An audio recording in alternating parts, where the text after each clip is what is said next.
সম্পর্কটা এই যে কামিং যে সেপ্টেম্বরের যে কটা সেপ্টেম্বরের যে কটা দিন পড়ে আছে তার মধ্যে কিন্তু খুবই ভালো হতে চলেছে। তোমরা কিন্তু এখানে থার্ড পার্টি জোন আছে, একদম থার্ড পার্টি জোন আছে, বাট থার্ড পার্টি জোন থাকলেও কিন্তু তোমরা আবার পাশাপাশি আসতে চলেছো।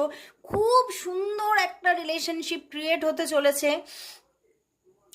বাট এটা হতে পারে তোমাদের মধ্যে যদি কেউ যে ফেমিনিন আছো, তোমাদের এই রিলেশনশিপের মধ্যে যে ফেমিনিন আছো তার এটাও হওয়ার চান্স আছে যে তোমার জীবনে আরও কোনো প্রপোজাল আসতে পারে, কোনো রিলেশনশিপ অফার কিন্তু আসতে পারে এই সেপ্টেম্বর মান্থেই। বাট সেটাতে তোমার মনের ওপরে কিছুটা ডাউটফুল জোন তৈরি হলেও তুমি কিছুটা মানে ভিতরে ভিতরে কিছুটা ইরিটেশন অনুভব করলেও তুমি কিন্তু তোমার এই পার্টনারের সঙ্গে কিন্তু রিলেশনশিপটা খুবই ভালো থাকছে, এতটাই ভালো থাকছে, এতটাই তোমরা কাছাকাছি